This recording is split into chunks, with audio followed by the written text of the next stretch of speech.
we're going to talk about one of my favorite topics, which is spacing. So, when is the right time to space your Latin typeface?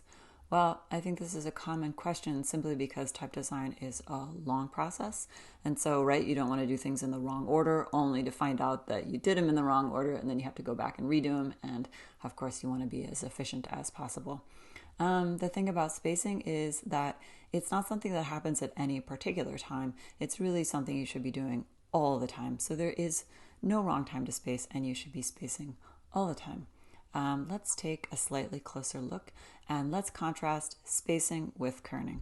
So with spacing, what we're doing is we're setting the left and the right side bearings. So we have side bearings here on the left and the right, and they sort of form this box around each letter. Each letter has their own side bearings. They sort of form these boxes, and what happens with spacing is these boxes sit one next to each other, and that forms this interior space between the two characters, and that's what spacing is really concerned about. The thing about spacing is that it is a one-to-many relationship. In other words, when I set the side bearings of the A, they really need to work with every other character. So it's not just the A to the E we're concerned about when we set those side bearings. It is really every other, the K, the H, the I. We want to make that A work as best as we can when it sits next to every other character. Now, the reality is that it's simply not possible to create side bearings that will work perfectly with every other character. So that is why we have this thing called kerning. I think that's the good and the bad news. So it's not possible. I mean, spacing is really a compromise.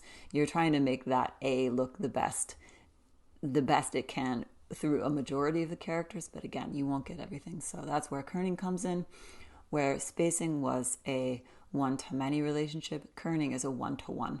So now we're not so concerned about whether the A works with all characters. We're just looking at a single pair, the V and the A.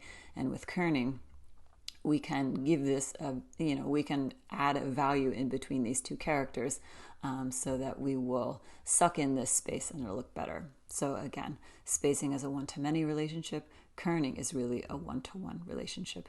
Now, another key difference between spacing and kerning is that while spacing happens continuously, kerning happens only once. You should be kerning your font at the very end of development and at no other time. It's really, really tempting to add kerning pairs in as you go, but it will just create some problems for you. One of those problems is that when you're looking at a proof, it'll be harder to tell what is a problem of kerning and what is spacing. You'll have to go back into your font editor, see where you added kerning, and you don't want to do that. The other problem is that remember that basically kerning is we're fixing those things we couldn't quite get with spacing. So if you have a lot of spacing errors, then you're going to be fixing those all with kerning, and you're just giving yourself a lot more work. There's no reason to do that to yourself.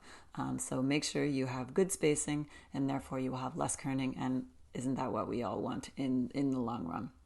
So when is the right time to space your Latin typeface?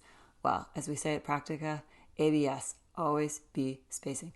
There is no wrong time to space your typeface. The only, wrong way you could go is not doing it all the time.